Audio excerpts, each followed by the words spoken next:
This is NDTV.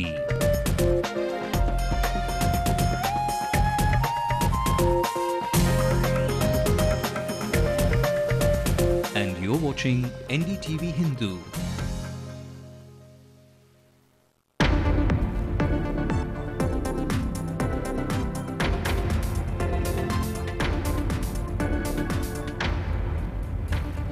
Chief Minister orders a crackdown on land mafia, asks IAS and IPS officers to be vigilant.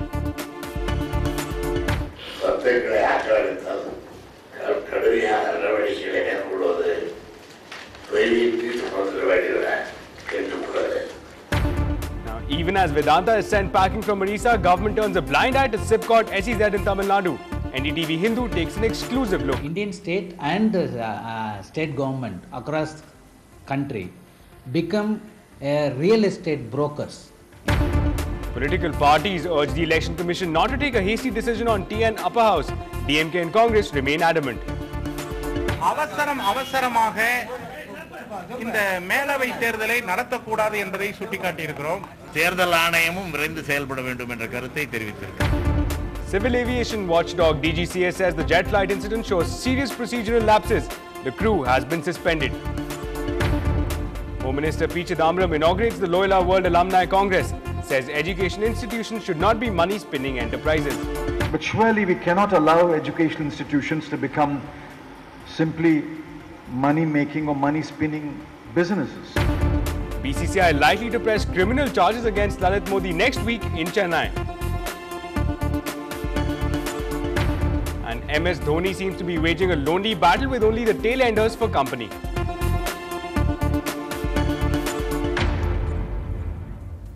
Welcome to the show. You're watching Late Night News with me, Ashmit Kumar. Let's take a look at what else is making news in the rest of the country. Government sources tell NDTV Pakistan now says they will not take flood aid directly from India. It will have to be routed through the UN. After Vedanta, it's now POSCO, central team at the proposed site to inspect POSCO steel plant in Orissa. Flood alert sounded in Karnataka over persistent rains. At least 10 people have been killed.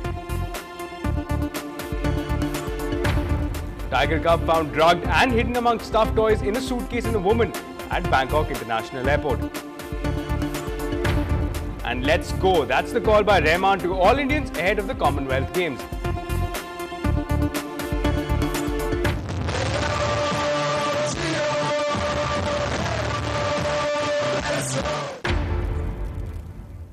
Now, except the DMK and the Congress, all political parties in the state have urged the Election Commission not to take a hasty decision on setting up the upper house for Tamil Nadu.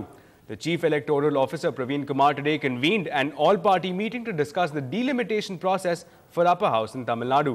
The meeting was attended by 9 political parties, including the DMK and the main opposition, AIA-DMK. Emerging out of the 3-hour-long political meeting, political party leaders said they discussed the modalities and other issues regarding the upper house and voiced their opinion. Setting up an upper house is a dream project of Chief Minister Karunanidhi, and the DMK patriarch wants the election for the upper house ahead of the 2011 assembly polls. But other political parties in the state are not in favor of holding an election before the 2011 assembly elections. Marxist communist கட்சியின் சார்பில் தமிழ்நாடு சட்ட மேலவை தேர்தல் நடத்துகிற போது அவசரப்பட்டு தொகுதிகளை மறுசீரமைப்பு செய்வதிலேயும் வாக்காளர்களை தீர்மானிப்பதிலேயும் ஒரு அவசர அதிரடி நடவடிக்கைகளை செய்வதன் மூலம் முறைகேடுகளுக்கு இடம் கொடுத்து விடக் கூடாது என்பதை நாங்கள் வற்புறுத்தி இருக்கிறோம். பெரும்பான்மையான கட்சிகள் இதை அவசரம் காட்டாமல் ஆலோசித்து இந்த முடிவை எடுக்க வேண்டும் என்று சொன்னார்கள். திராவிட முன்னேற்றக் கழகம் உடனடியாக இதை முடிவெடுக்க வேண்டும் என்று சொன்னார்கள். இந்திய கம்யூனிஸ்ட் கட்சி சார்பிலே அவசரமாக இந்த மேலவை தேர்தலை நடத்தக்கூடாது என்பதை சுட்டிக்காட்டியிருக்கிறோம். வேறு காரணங்களுக்காக விரைந்து இந்த தேர்தலை நடத்தக்கூடாது. Now, those comments are a clear indication of how the opposition parties do not want to rush in for an upper house. But now let's listen into what DMK's Elangovan had to say about the need for an upper house. சட்டமன்றத்தில் நிறைவேற்றப்பட்ட அந்த ஒருமனதாக அந்த நிறைவேற்றப்பட்ட தீர்மானத்திற்கு செயல் வடிவம் கொடுக்க தேர்தல் ஆணையமும் விரைந்து செயல்பட வேண்டும் என்ற கருத்தை தெரிவித்திருக்கிறார். Crackdown on land mafia. That's the latest order from the Tamil Nadu Chief Minister for the Police Department in the state. Speaking on the second day of the IAS and the IPS officers conference, Karunanidhi said that for the past 4 years, the law and order performance in the state has been good. He urged officers to protect the rights of the poor and the downtrodden. The Chief Minister also addressed issues like land grabbing, sand mafia and smuggling of PDS rice from the state and asked police officers to take strict action against those who are involved.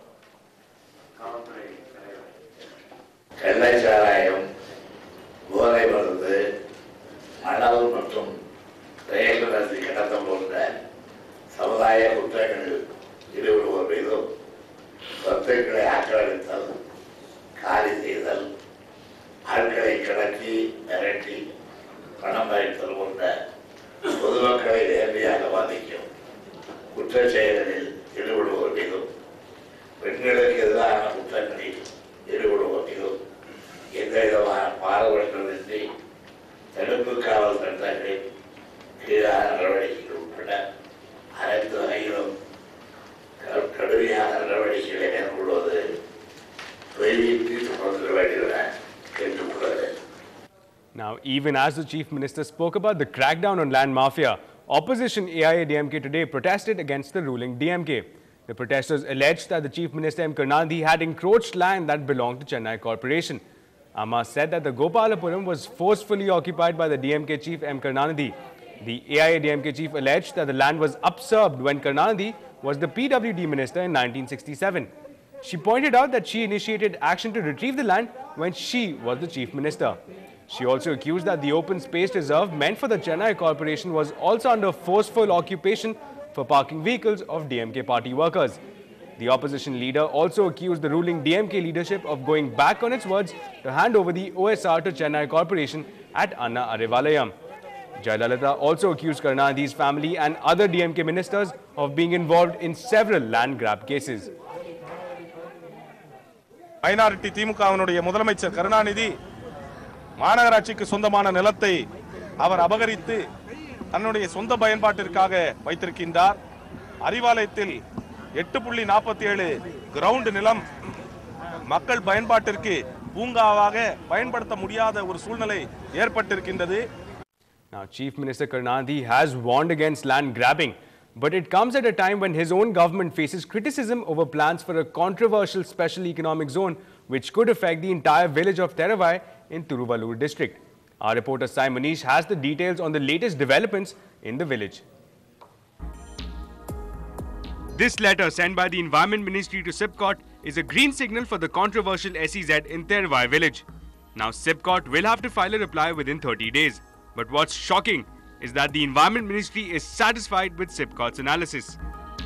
But the Environment Ministry did not allow the global mining major Vedanta Resources to mine bauxite in Odisha's Nyamgiri Hills. However, the very grounds for that holds true for Theravai as well. Compare this. The Environment Ministry rejected Vedanta's license after it went ahead with construction even before getting an environmental clearance. In Theravai too, SIPCOT has started felling trees.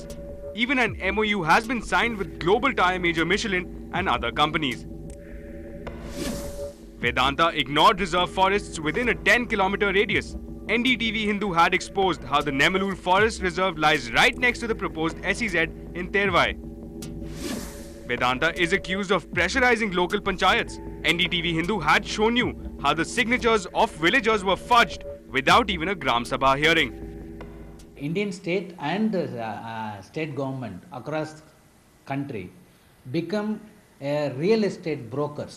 Instead of they do a service for the people, citizenship, respecting the citizenship, they become a real estate broker for multinational companies and the capitalists.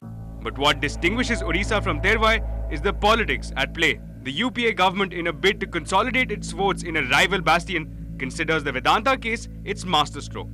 Evidence of which was Rahul Gandhi's recent visit to Nyamgiri after cancellation of Vedanta's mining license. जो मदद में कर सका मैंने की, मगर ये जीत है, आपकी जीत है, आदिवासियों की जीत है. यहाँ आदिवासियों की गरीब जनता की आवाज कुचली जा रही थी. उनकी आवाज दिल्ली की सरकार ने सुन ली. But Tamil Nadu is a different ball game altogether. the Congress-led UPA government in the centre will think twice before going against the wishes of its formidable ally, the DMK, at the centre. Now that means that even though the SIPCOT SEZ in Terwoi is violating laws with the same impunity as Vedanta did in Odisha, the Environment Ministry under Jairam Ramesh will have to submit to the compulsions of alliance politics. It's a clear case of double standards. The bottom line is, vote bank politics has superseded people's interest and even the laws of the land. With Simonish, this is Ashmit Kumar for NDTV Hindu. Now, a 4-member central panel is on a 2-day visit to Odisha to probe if any forest laws have been violated at the proposed site for POSCO steel plant near Paradeep Port. This is the second central panel after Ashish Kothari committee to have visited the area. The earlier panel reported that the rights of tribals in the area have been ignored. The new panel will complete its study today and submit a report to the Environment Ministry next week. The Prime Minister, meanwhile, has also assured Chief Minister Naveen Patnaik that he too will look into the case. Now, on to the civil aviation story. The civil aviation watchdog DGCA has said that the jet flight incident last night shows serious procedural lapses. 14 people were injured in the evacuation process. A DGCA statement says emergency and evacuation procedures were not followed. The pilot and other crew members have been suspended. Inspection has revealed that there was no fire or smoke in the engine area, even though the crew had claimed they could see smoke. The DGCA has also called for a meeting of heads of training of all airlines to review training procedures of cabin and flight crews, particularly in emergency and evacuation procedures. Now, 14 passengers of this jet flight were injured at the Mumbai airport during this emergency evacuation late last night. Flight NW2302 was taxiing when the fire alarm went off in the cockpit, indicating a fire in the left engine. The pilot alerted the ATC and a full emergency was declared. 153 panic-stricken passengers were deplaned using the chutes. Fire engines rushed to the spot but reported no visible fire. While sliding out, some passengers were injured and sustained fractures. Most of them were given first aid, but 10 of them were taken to local hospitals. After several hours, the passengers were put on the same flight to Chennai, where the flight arrived a little after 2 a.m.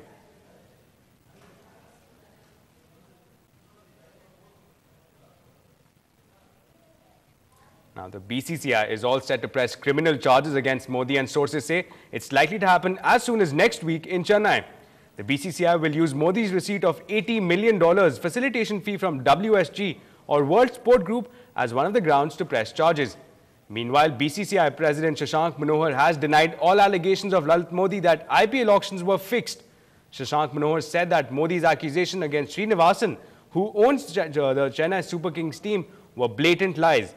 2 days ago, Srinivasan had rubbished reports that he tried to fix the players' auction and insisted that he won the bid for England all-rounder Andrew Flintoff fair and square.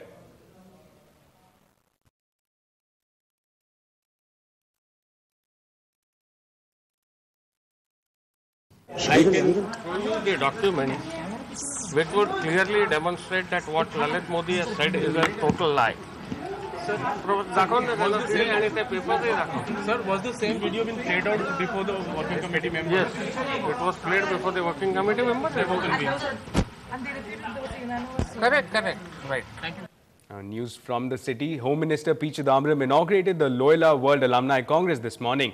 73 personalities from various fields, all of them from the alumni of Loyola, are being honored at the event.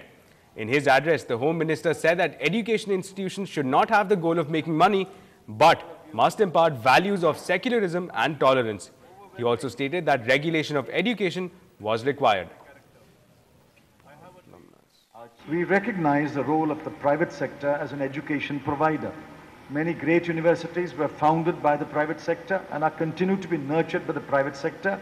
But no one can run an institution which loses money every year, because then the gap has to be filled from some source. In my view, education cannot become a money-spinning or a money-making enterprise. Therefore, we are attempting to regulate education. At the same time, we should not over-regulate it. Over-regulation will mean initiatives will be killed. We must ensure that institutions impart quality education as well as impart the right values. And believe me, friends, in India today, the most important value that has to be inculcated in everyone is the value of secularism and tolerance. Now, a few proud alumnus of Loyola College recalled old memories from their varsity days. I think we had wonderful teachers like Father Coyle, as Chidambaram said. I think he was a wonderful teacher, an Irishman. Father Lawrence Sundaram. We had many moments of, I think we were fairly serious students here, but it was I think they got the balance right. It was a bit more stern than it is today, and discipline was emphasized and so on. But I think we had a great time. The lesson is that you can pursue quality and also be just and make this available. That I think was clear from the start. The kind of people we had in class, it was not some elite institution, although it was aiming for the best. I think that attempt, you can never bridge that gap, but you can try. And I think that's the lesson you learn, that it's no use spreading mediocrity, but it's no use being excellent either if you're elitist and if you don't open your doors wide. That's a lesson I think we really took from this college, and from this college. Now, the years after the retirement can either be golden years of beauty and relaxation or those of struggle and hardships. It often boils down to how you manage your finances. NDTV Hindu looks at a few options that could support a comfortable and a respectful life. Do I have my finances in order? Will I be able to lead the same lifestyle? What do I do with my gratuity funds? These are questions that often bear down on retired people. And it is to these questions that this 73-year-old man found the right answers. Whether you get the money or not, expenses is same. Your car, if you maintain, petrol you have to put, driver you have to maintain, this thing, all the things will not go. But that has to be done only much earlier. You have to think about it prior to your retirement. Experts say that financial planning is critical, with investment in pension funds being a must. They also advise retirees to stay away from any risky bets while investing smartly in safe financial instruments. So probably now they can park few in some bonds, probably good bonds, consult some financial consultant, they will definitely guide them. And a few in definitely FD. I think FD probably in another 6 months or 1 year, they might give some 10%. Or if not in markets, they can very well look in for investing FDs in companies. Retirees can also look towards investing in insurance schemes due to possible health concerns. I also invest a lot of money on my insurances. My wife, myself, everything, because we are already crossed 60. So the latter who will take care of you when something has happened? So insurance only will cover. Gold is another lucrative bet which most Indians have a fetish for. But some experts warn that as a commodity, even gold can swing both ways depending on demand and supply pressures. At the end of the day, the message for us is loud and clear. Grow money-wise well before you decide to hang your boots. In Chennai, this is Ashmit Kumar for NDTV Hindu. Now we're slipping into a small break, but on the other side, the airport security at Bangkok International Airport was in for a surprise as the cat was out of the bag, quite literally.